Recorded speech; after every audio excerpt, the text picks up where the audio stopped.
My name is Serena. I am 42 years old, and the story I am about to share is not one about love falling apart or a family member breaking my trust. It is something different, something quieter, something far more unexpected. This is the story of how the person I trusted most in my career, my closest friend at work for more than a decade, betrayed me in a way that changed not only my job, but my belief in people, in loyalty, and in myself. Work betrayal is not talked about much. It is usually buried under professionalism and forced smiles. People expect broken trust to come from relationships or from family. They never imagine that the person sitting beside them in meetings, someone who shares coffee breaks and inside jokes, someone who attends your birthday dinners and knows the names of your parents, could be the one to destroy everything you built. For years, my colleague Mara was my safe place in the storm of corporate life. We started at the company around the same time. We survived the same difficult managers. We celebrated promotions together.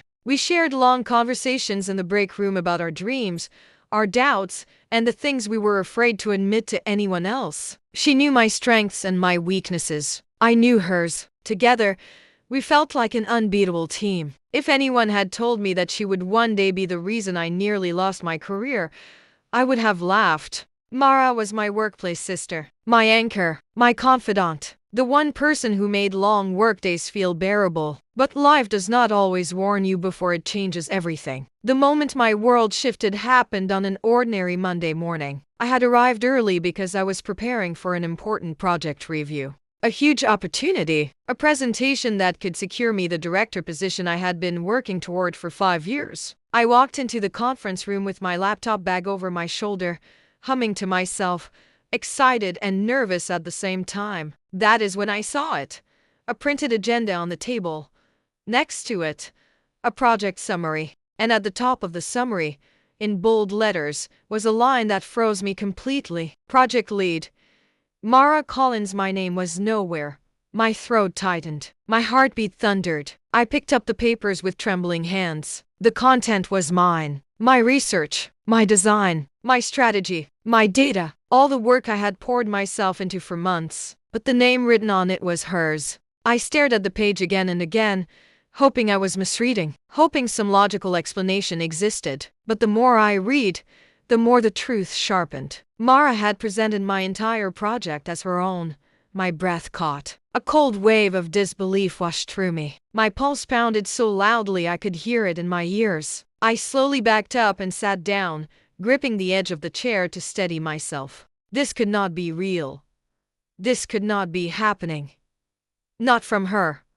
Not from the woman who shared her lunch with me during tight deadlines. Not from the woman who cried on my shoulder during her divorce. Not from the woman who told me last month that I was the most talented person she knew. But the evidence lay in front of me in black and white. I felt my hands grow cold. My chest tightened. My breath grew shallow. The room felt too bright, too silent, too still. I had trusted her completely. I had shared every step of the project with her. Every idea, every struggle, every late-night draft. I had believed I was confiding in a friend. But she had been collecting my work like weapons. Footsteps echoed in the hallway. Mara walked in with a bright smile, holding her coffee. She froze when she saw me holding the documents. The smile faded slightly, replaced by something guilty, something uneasy, something she tried to hide by looking away. She said, "Serena, you are here early." The casual tone broke something inside me. I looked at her, my voice barely above a whisper. "What did you do?" She swallowed hard. Her fingers tightened around her coffee cup. Her eyes darted away. She tried to speak, but her voice cracked. "Serena, please, let me explain." But explanations do not matter when the truth is staring you in the face, printed in bold letters on company letterhead. Before I take you deeper into this story, tell me where you are watching from, and ask yourself something. Have you ever trusted someone so deeply that you never imagined they could ruin everything you worked for? Because this was only the beginning of what Mara did to me. Before the stolen project, before the director meeting that should have been mine, before the betrayal that cracked the foundation of my career, my life at work felt almost peaceful. Not perfect, not effortless, but balanced, comfortable, steady. The kind of life people dream of when they imagine climbing the corporate ladder with someone loyal beside them. For nearly 10 years, Mara was that loyal person. The colleague everyone envied me for having. The friend who sat next to me through every long meeting, whispered jokes during tense discussions, and encouraged me whenever self-doubt crept in. She was the person I celebrated every small victory with. The person I confided in during every difficult season. Our friendship began on our very first day at the company. We were both new hires, standing awkwardly near the coffee station during orientation, pretending we understood the corporate culture. She had an easy laugh and an expressive face that made you feel like you had known her forever. I was quieter, more reserved, but something about her warmth pulled me in. We bonded quickly. Lunch breaks turned into deep conversations. Work stress turned into late-night phone calls. Deadlines turned into collaborations. Life outside work turned into shared milestones. When I bought my first apartment, she brought me a potted plant with a card that said, "For all the beautiful things you are about to grow." When she got promoted to team lead, I surprised her with her favorite coconut cake. When she went through a painful breakup, I sat with her on her living room floor while she cried, holding her until she felt strong enough to breathe again. We were more than colleagues. We were friends, sisters in spirit. Two women navigating a demanding industry together, and for a long time, I believed she celebrated my wins as much as I celebrated hers. Work became a place I looked forward to because she was there. Long strategy meetings felt lighter with her beside me. Challenging clients felt manageable when she helped brainstorm solutions. When we were assigned to the same department, people even joked that we were a package deal, but beneath that closeness, there were small cracks I ignored. Cracks that now, looking back, whisper warnings I should have seen. The first crack appeared 3 years ago when I received a major project assignment that Mara wanted. She congratulated me with a tight smile, but later that evening, she admitted she felt overlooked. I reassured her. I reminded her of her strengths, her creativity, her leadership. She seemed better afterward, or at least she pretended to be. Then there was the time our manager praised me publicly during a team meeting. Mara laughed and clapped, but her eyes held something I could not quite interpret. Something like envy, something like a silent question. I brushed it off. She was my closest friend. She would never resent me. Another crack appeared when I earned a company award for innovative design. Mara hugged me, but her voice sounded forced. The warmth felt slightly off. A few days later, she joked, "You are becoming quite the superstar," but the tone was sharper than usual. I laughed it off. I did not want to imagine anything was wrong. But cracks grow quietly. During the next few years, I noticed subtle changes. She became more competitive, more concerned with recognition, more sensitive to praise directed at others. She asked more questions about my goals, my promotions, my timeline for career advancement. At first, I thought she was being supportive. Now I see she was gathering information, studying me, calculating where she stood in comparison. Still, none of this seemed threatening. Not until our department underwent restructuring last year. That was the moment the dynamic shifted. A new director role opened up, a role that aligned perfectly with my experience. A role I had been preparing for through consistent performance and endless hours of dedication. The role was based on leadership, strategy, and project innovation. Everyone in the company knew I was the strongest candidate. Everyone, including Mara. She congratulated me preemptively even before interviews began. She told me I deserved it. She told me she was proud of me. She told me she would support me every step of the way. But something about the way she said those words unsettled me. I felt a strange tightness in her tone. A flicker of something like fear or doubt or perhaps jealousy. When I asked if she was also applying, she shook her head and said no. She said she wanted to stay in her current role, that she had no interest in stepping up. I believed her, because trusting her felt as natural as breathing. When the director of operations asked me to lead the pilot project that would determine the appointment, I felt both honored and terrified. This was everything I had been working toward. Mara was the first person I called. She screamed with excitement. She offered to help. She insisted on giving feedback, reviewing drafts, setting up mock presentations. She said, "We are winning this together." I remember feeling so grateful, so supported, so loved, I shared every detail with her, every draft, every report, every challenge. She knew the entire structure of the project. She knew my ideas inside out. She knew my strategies, my research, my creative direction. I trusted her with the blueprint of my future. Never once did it occur to me that I was handing her everything she needed to take it from me. Then small things began happening. My project files moved from the folder I placed them in. Some of my notes disappeared from my desk. Emails I sent to her with attachments showed as unread, even though she referenced the content in conversations. She started staying later at the office. She became secretive about her schedule. She asked oddly detailed questions about my presentation structure, but I brushed it all aside. I thought she was being thorough, helpful, dedicated. I never suspected betrayal, not from her. The night before the director review, we stayed late together finalizing the presentation. She hugged me before leaving and said, "Tomorrow is your day." I smiled, not realizing she had already printed a copy of my final draft and placed her own name on it. Before everything fell apart, I saw her as my closest ally. I did not know she had already positioned herself to become my greatest enemy. Long before that Monday morning in the conference room, before I saw Mara's name on my project, there were signs. Small ones. Easy to dismiss. Easy to explain away. That is the cruel thing about betrayal. It does not arrive clearly labeled. It slips in quietly, disguised as stress, miscommunication, or your own overthinking. The first real sign came a few weeks after I was officially assigned the director trial project. Our manager, Claire, stopped me in the hallway and said, "Thank you for sending that progress summary. I am impressed with how fast you moved." I smiled, but inside I froze. I had not sent any progress summary. I laughed lightly and replied, "I am glad it was helpful." Then I spent the rest of the day replaying her words in my head. Later, while Mara and I sat in the break room, I casually asked if she had shared any early notes from our brainstorming session with Claire. She nodded and said, "Oh, I sent over a rough summary. I hope that was okay. I just wanted to make sure she knew how strong the concept already was." Her tone was almost innocent, but something inside me shifted. Why had she sent it under my name without telling me? Why was I hearing about it secondhand still?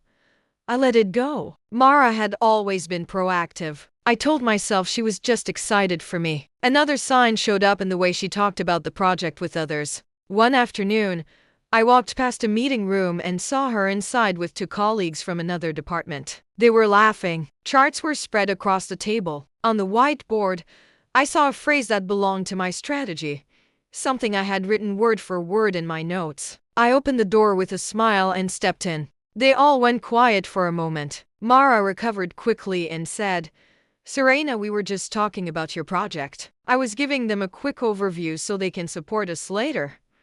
Us. The word should have comforted me, but it did not.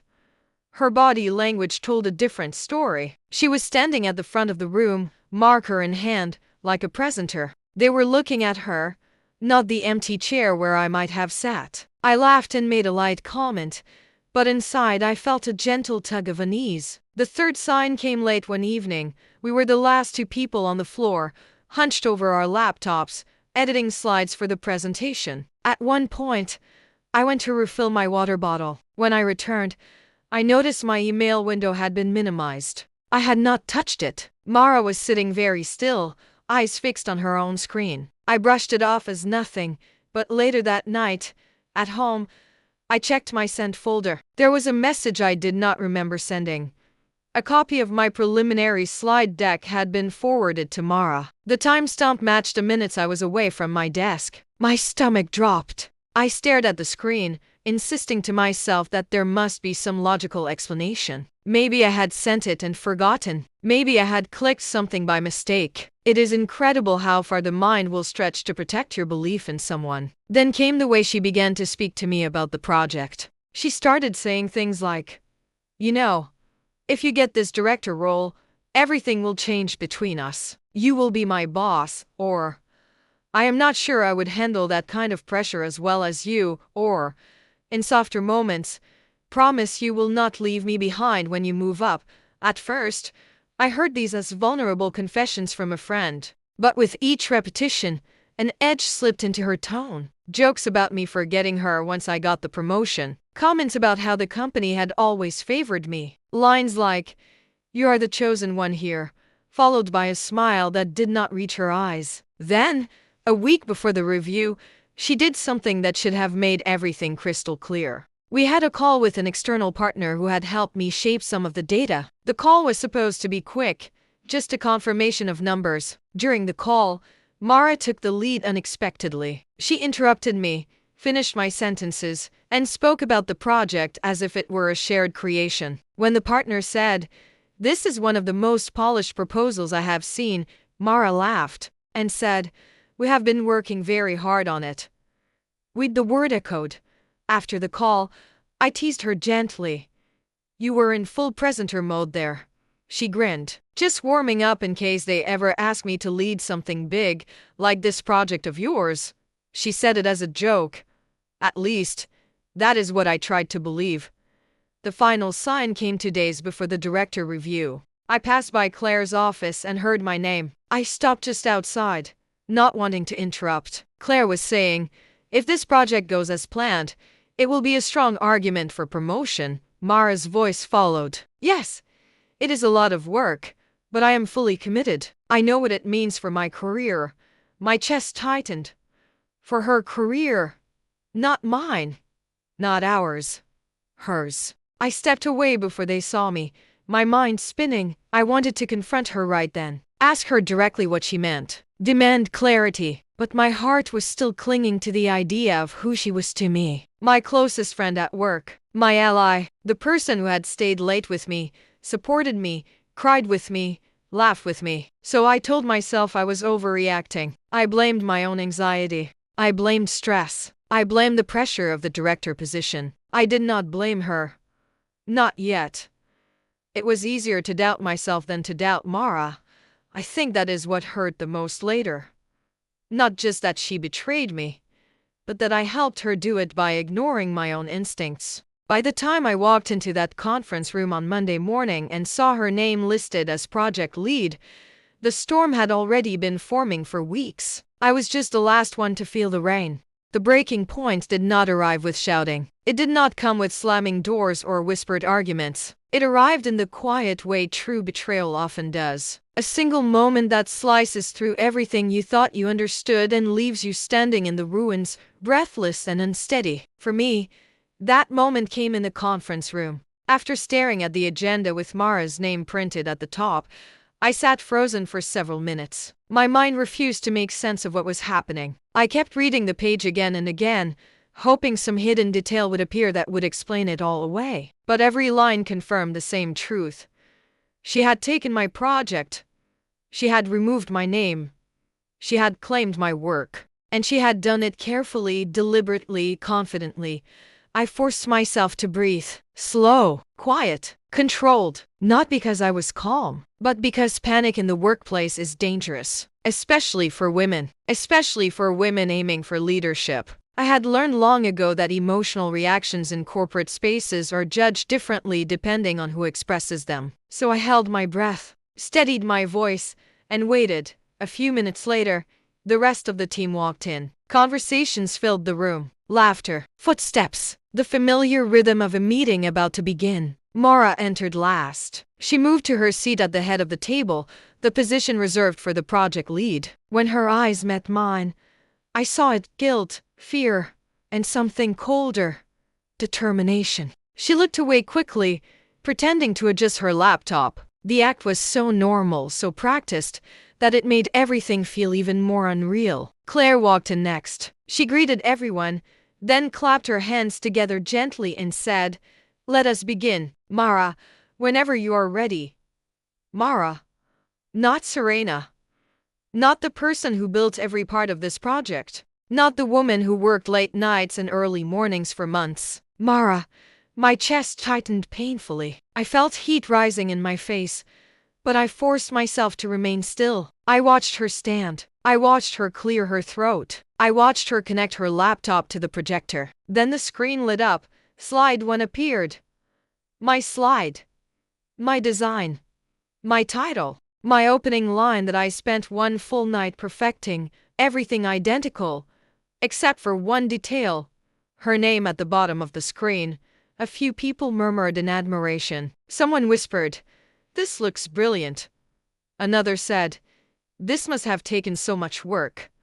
I felt my throat close. My heart hammered so loudly I could barely hear the voices around me. And then something inside me broke. Seeing the work I had poured my soul into being presented without my name felt like watching someone steal a part of my identity. It was not just a project. It was my future, my promotion, my years of sacrifice, my reputation. Yet she stood there confidently, speaking with my words, my vision, my strategy. The room blurred, the voices faded, the world narrowed to the sound of her voice as she explained the structure I created. She referenced data I had collected. She spoke about challenges I had overcome. She used sentences I wrote. She gestured to diagrams I designed. Every second felt like a blade sliding deeper into my chest. At one point, Claire looked at her and said, "This is exceptional. You really exceeded expectations." My breath hitched. Mara smiled. It was a small smile, controlled, careful, but it was a smile. That was the moment the breaking happened fully. The moment I felt something inside me splinter with a sharpness that made my vision swim. Because in that tiny smile, I saw everything. She had wanted this. She had planned this. She had been waiting for this moment. Not to support me. Not to celebrate me. To replace me. The meeting continued for another 40 minutes. I do not remember most of it. I remember sitting perfectly still. I remember my heartbeat pounding in my ears. I remember trying to breathe without sounding emotional. I remember digging my nails into my palm to keep myself grounded. When it ended, everyone stood to leave. People congratulated her. They praised her. They shook her hand. Not one of them looked at me. She had erased me completely. The breaking point was not the theft itself. It was the realization that she had succeeded. Everything after that moment would change. After the meeting, I did not go back to my desk right away. I walked to the restroom, locked myself in the farthest stall, and pressed both hands against my mouth to stop myself from breaking down. The fluorescent lights hummed above me. The scent of industrial soap filled the air. My heartbeat pulsed in my throat. The shock was too large to process. The betrayal was too sharp to contain. The humiliation was too fresh to speak. I leaned against the cold wall and tried to breathe. The image of her standing at the front of the room kept replaying. Her voice, her confidence, her smile, the ease with which she claimed my work. When I finally gained control of my breath, I walked out, stared at my reflection in the mirror, and barely recognized myself. My face looked pale, my eyes wide, my jaw clenched with a determination I had not felt in years. I whispered to my reflection, "Find the truth." And that became my mission. I stepped out of the restroom and walked back to my desk with a calmness that felt unreal. Mara was already there, packing her laptop bag. When she saw me approach, she froze. For a moment, she looked terrified. Then she forced a smile. "Serena," she began, "I wanted to talk to you. I know how this looked, but I was going to explain everything later." I raised a hand to stop her. "I do not want explanations. I want facts." Her mouth opened slightly, but she said nothing. I continued, "I will talk to you when I have all the information, not before." My tone was steady, but inside my body trembled. She nodded slowly, but I could see panic flicker in her eyes. I sat at my desk, opened my laptop, and began investigating. First, I accessed the shared project drive. Folder after folder, document after document. What I found made my stomach twist. Some of my files had been modified from her account. Some were copied, some were renamed, some were moved into a private directory I did not know existed. She had been extracting my work quietly for weeks. Then I checked my email sent folder. I saw messages forwarded to herself at odd hours, attachments missing from my drafts, correspondence with partners that she had sent behind my back using phrases like, "as we discussed," even though I had never discussed those things with her. Next, I checked the metadata on the slides she presented. Creator, S. Hill, last modified by M. Collins. I stared at the screen, my hands trembling. My initials were still there. She had not removed that piece. Maybe she overlooked it. Maybe she did not expect anyone to examine the metadata. Maybe she thought erasing my name visually was enough. But the truth was in the digital fingerprints. My digital fingerprints. I kept digging.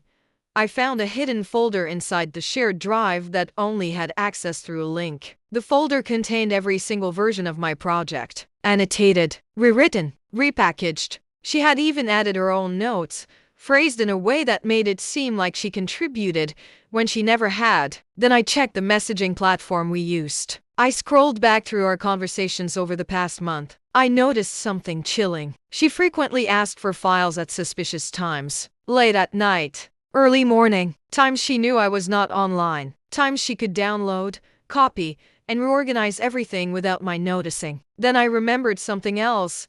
The file I saw her print last week. She claimed it was for her personal review. I now realized it was my final draft. The draft she later presented. The discovery wave hit again and again, each truth heavier than the last. I called our IT support quietly and asked for access logs. The technician, someone I trusted, looked concerned but obliged. He sent me a detailed report showing account activity on the shared drive. The log told the full story.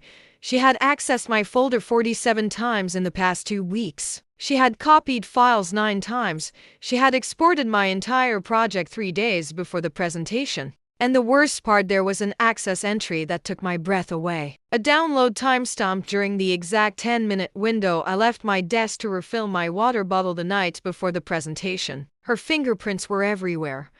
But there was one more truth I needed. Why? Why would she do this? Why would someone who knew my dreams so intimately take them for herself? Why would she destroy a friendship that had lasted a decade? I needed answers. Not assumptions. Not theories. Real answers. So I called someone who had been with the company almost as long as I had. Someone who knew Mara well. Someone who had nothing to lose by being honest. Her name was Cecilia. She worked in a different department but used to share a desk cluster with us years ago. She answered after 2 rings. When I told her everything, she went silent for a moment, then sighed heavily. Serena, she said quietly, I did not want to say anything before, but I think you deserve the truth. My chest tightened. Tell me. She hesitated, then said, Mara has always wanted that director role. She told a few people she expected to be the next in line. She said she was tired of being overlooked. She said the company would never choose her unless she had something huge to show. I swallowed hard. So she took mine. Cecilia's voice softened. I am sorry. I know she was your friend. But she became jealous. And jealousy does strange things to people. I thanked her and ended the call with my heart pounding so loudly it felt like it filled the room. Everything I needed was in front of me. The digital evidence, the access logs, the modified documents, the truth from colleagues. She had taken my project with purpose, with calculation, with ambition that crossed a line into betrayal. The next step was inevitable. I had to confront her. And this time, nothing she said would soften what I had learned. Before I confronted Mara, before I stepped into the fire that would change everything, something inside me stopped and pulled me backward. Not physically, emotionally, mentally, into memories I had not touched in years. Betrayal in the present always wakes betrayal in the past. And as I sat alone at my desk staring at the access logs and stolen drafts, I felt a familiar ache rising inside me. A feeling I had carried long before Mara ever entered my life. It took me back to childhood. I grew up in a house where success was a competition, not a celebration. My mother praised achievement more than kindness. My father measured worth by accomplishment. In school, when I brought home top grades, my mother smiled proudly. When I came second, she would say, "You can do better."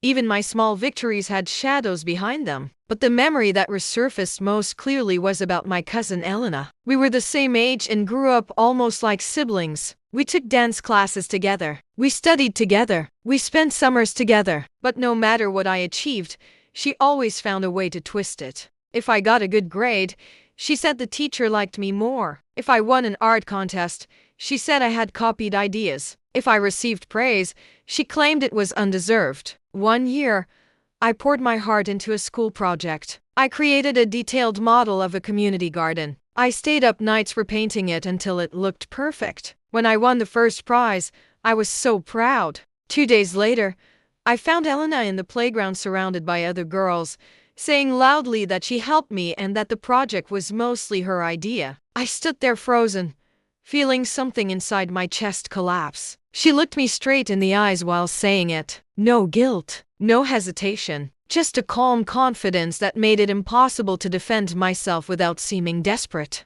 I realized then that some people steal your work not because they need it, but because they fear your success. They fear your light. They fear what it means about them. That day was my first lesson in betrayal, but I never expected to learn it again at 42. The next memory that surfaced was from early adulthood. My first job after college. A colleague named Jenna had a habit of borrowing ideas and presenting them as her own. It was small at first. A phrase here, a suggestion there. But one day she pitched an entire concept I had shared with her privately. I confronted her, but she denied everything. Worse, she smiled as if she knew I would not be believed. These experiences built something inside me. A quiet instinct. A whisper that warned me when someone might take advantage. But over the years, I softened. I grew hopeful. I believed in loyalty. I believed in friendship. I believed Mara was different. I trusted her with parts of myself I never trusted others with. I shared my insecurities, my dreams, my vulnerabilities. I helped her through heartbreaks. I helped her through layoffs. I encouraged her when she doubted her worth. I never imagined she would see my success as a threat. I never imagined she would take what I worked for and call it her own. Now, facing the truth, the old wound reopened. The wound Elena created. The wound Jenna widened. The wound I thought I had healed. Patterns repeat until you protect yourself. As these memories resurfaced, something shifted inside me. The sadness did not disappear, but it gained clarity. The betrayal no longer felt like a random tragedy. It felt like a pattern I had been pulled into my entire life. A pattern of being the reliable one, the hardworking one, the one who gives everything and assumes others will do the same. But they do not. Not always. Not everyone has your heart. And this clarity sparked something new.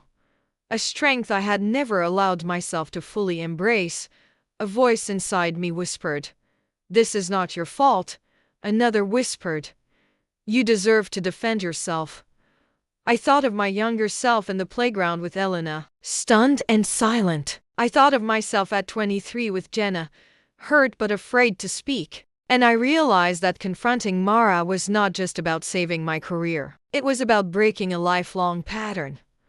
A pattern of staying quiet to keep peace. A pattern of protecting others at the cost of myself.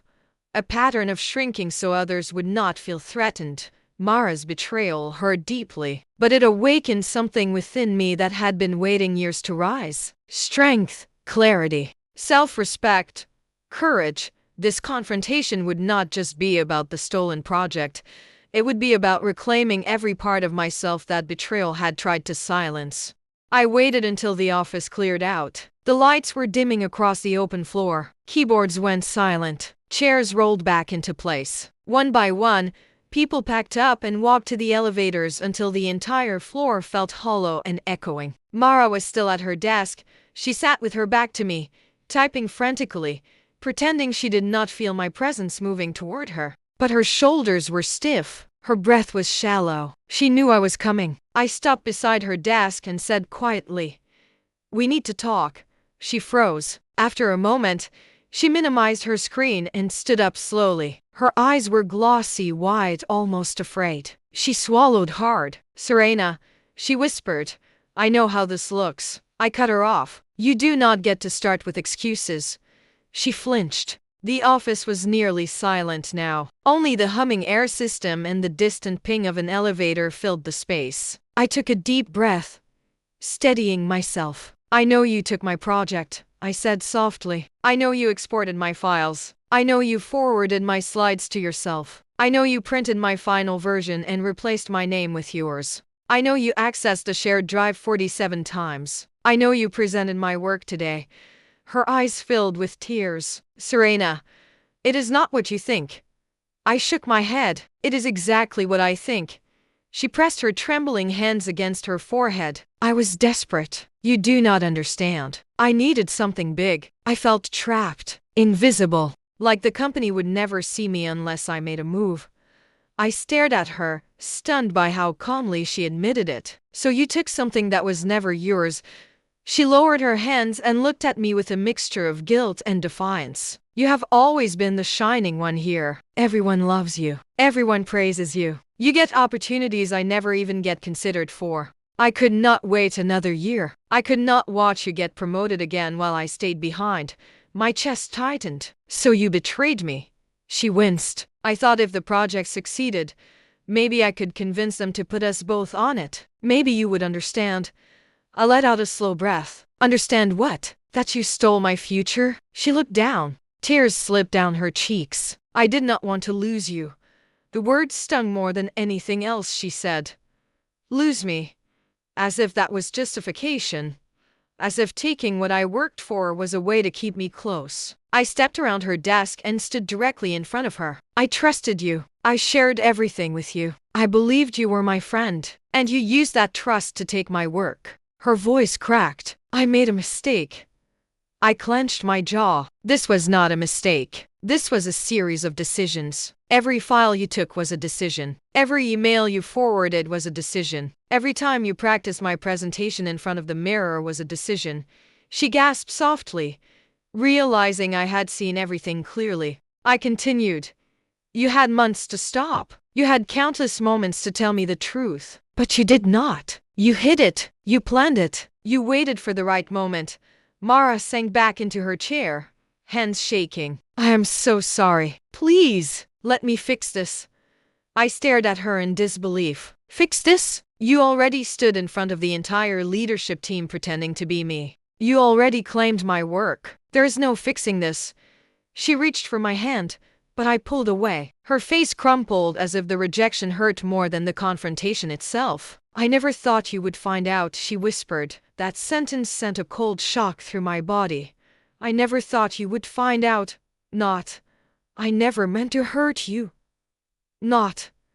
I never wanted this. But I never thought you would find out. The truth was clear. She regretted losing control. Not losing me. I felt something close inside my chest. A door that had been open for years finally slammed shut. Mara, I said quietly, you did not just steal my work. You destroyed our friendship. You broke something that can never be repaired. She began to cry harder. Serena, please. I need you. I did not mean for it to go this far. I stepped back. It went exactly as far as you took it. She stood suddenly, desperation pouring out of her. Tell me what to do. I will apologize. I will tell the team the truth. I will step back. Just do not give up on us. I looked at her one last time. Not as my friend, not as my colleague, but as the person who chose ambition over honesty, envy over loyalty, betrayal over the bond we built. There is no us anymore, I said softly. The words left my lips with painful finality. She reached out again, but I turned away. My voice remained steady as I walked toward the elevator. You will have to face the consequences on your own. The elevator doors opened. I stepped inside. As they closed, I saw her collapse into her chair, burying her face in her hands. But the moment the doors shut, the world became still. Quiet. Clear. A single truth echoed inside me. This was just the beginning of the aftermath. The day after the confrontation, the office felt different. Colder, sharper. Every sound echoed too loudly. Every hallway felt heavier. The air carried a tension so thick it pressed against my skin. People sensed something had shifted, even if they did not know why. Mara avoided me completely. She arrived late, left early, and kept her eyes glued to her screen anytime I walked near. Her smile, usually bright and warm, was gone. Her shoulders slumped inward as though she were shrinking under the weight of what she had done. But while she hid, I stepped into action. First, I met with human resources. I walked into the small, glass-walled office carrying a folder filled with printed evidence. My hands were steady, my voice calm. Everything inside me had changed. The shock was gone. The fear had faded. What remained was clarity. The HR manager, a woman named Caroline, listened with growing concern as I explained everything. Every file, every email, every access log, every detail. She reviewed the printed documents with a frown deepening on her forehead. When I finished, she looked up and said gently, "Serena, this is serious. We need to escalate this immediately." I nodded. I knew. From there, everything accelerated. HR requested a formal statement. They contacted ID for verification. The director of operations was notified. A confidential internal investigation was opened. That same afternoon, Mara was called into a separate room. The door closed behind her. She stayed in there for almost 2 hours. When she finally exited, her eyes were swollen, her face pale, and she walked out without speaking to anyone. People noticed. Whispers spread. But no one asked directly. Corporate spaces rarely ask. They watch or they guess. They assume. By the end of the week, leadership had enough evidence to act. Mara was placed on administrative leave pending further review. The announcement was vague, carefully worded, and sent as a short email, but the silence that followed throughout the office was thunderous. I did not feel victorious.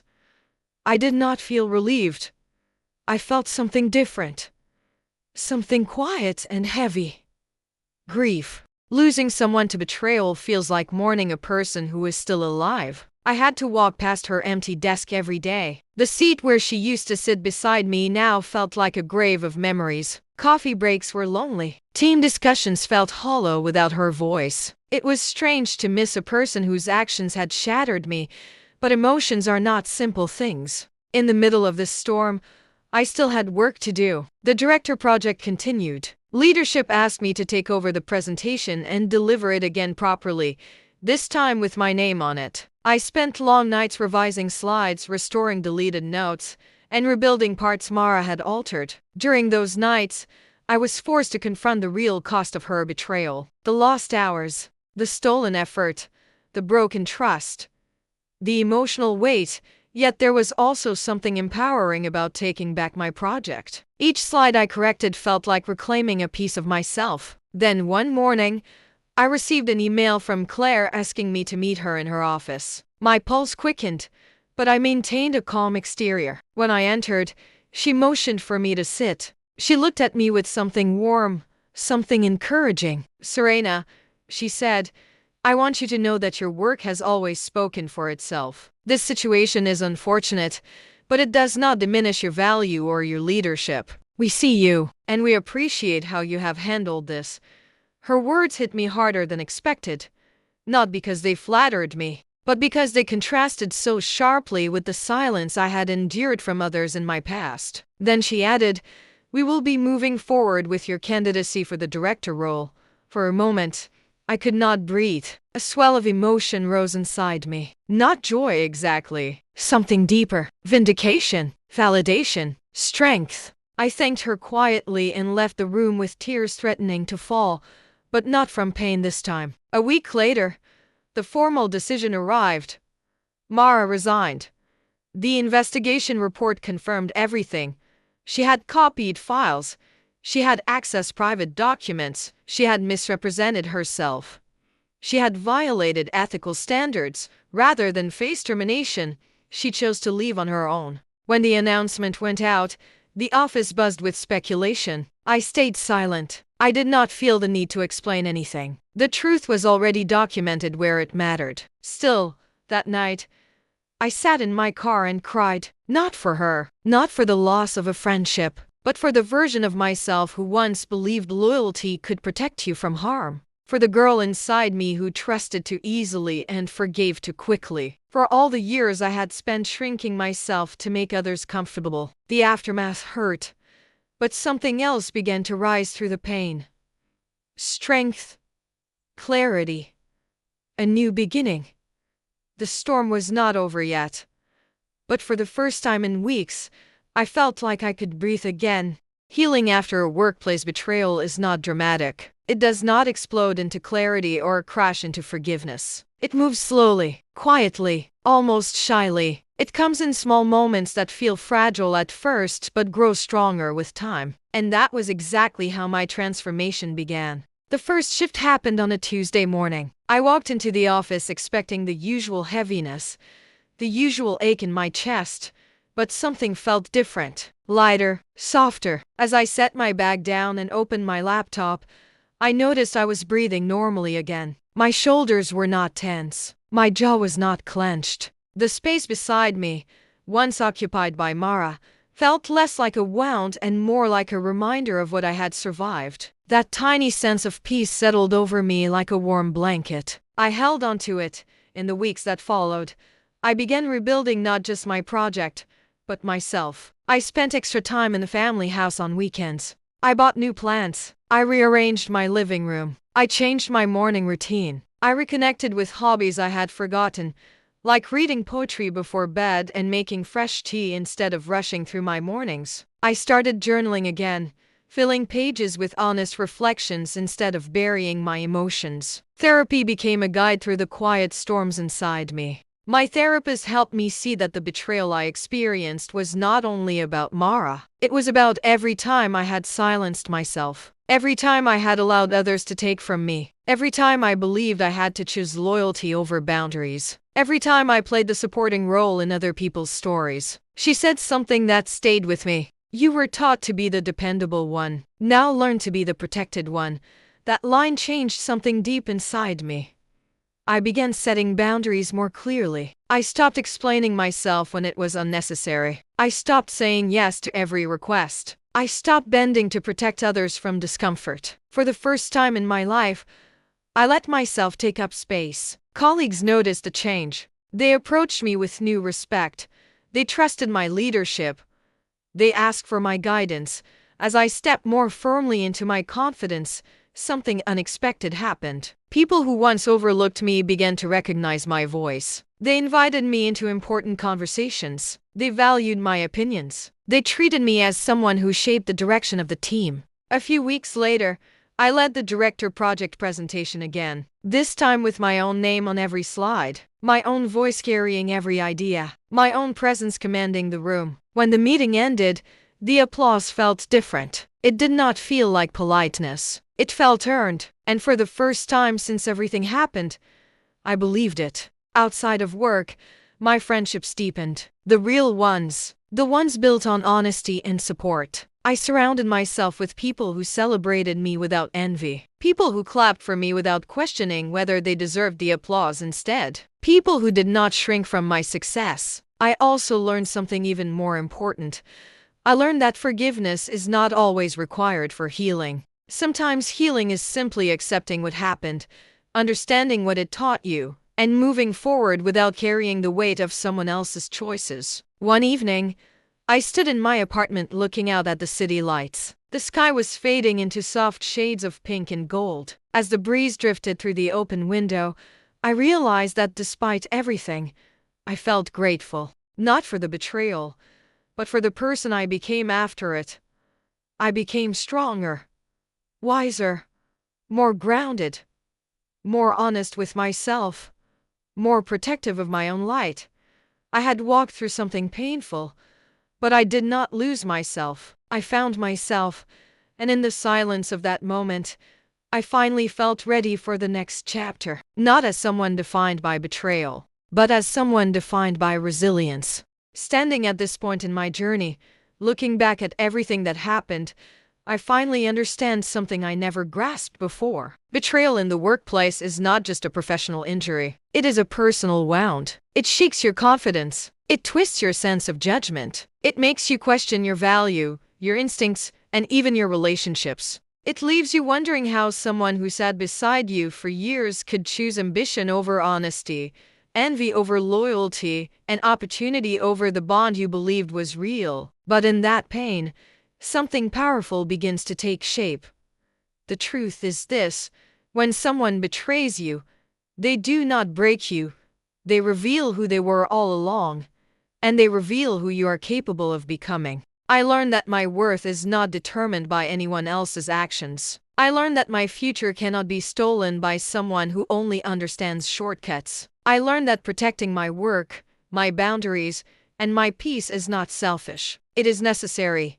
Most importantly, I learned that rising after betrayal is not about seeking revenge. It is about reclaiming yourself. There was a time when I thought I might never trust again, never collaborate freely again, never open up in the workplace again. But healing changed that. Healing reminded me that not everyone is Mara, that not everyone sees another person's success as a threat, that there are people who celebrate you, not compete with you, people who stand with you, not behind you waiting for a chance to strike. Today, I walk into my office with a sense of ownership I did not have before. I lead with confidence. I speak without shrinking. I protect the parts of me that I once allowed others to take for granted. I stand tall knowing that what I survived has shaped me into someone stronger, clearer, and more powerful than I ever imagined. If you are listening to this and carrying your own story of betrayal, whether at work or somewhere else in your life, I want to tell you something with complete honesty. You are not alone. You are not broken. You are not defined by what someone else did. You are defined by what you choose to rise into. There will come a day when you look back and realize that the betrayal did not end your story. It redirected it. It taught you something. It gave you a strength you would never have grown without walking through that fire. Thank you for staying with me through this journey. Thank you for listening, for sharing my moments of loss and my moments of rebuilding. If this story touched you in any way, let me know where you are watching from. I would love to hear your story. Your voice matters. Your experience matters. Your healing matters. If this resonated with you, please like this video, subscribe to the channel, and share it with someone who needs a reminder that even after the deepest betrayal, you can rise again and create a future that is stronger and brighter than anything you left behind. Thank you for being here with me.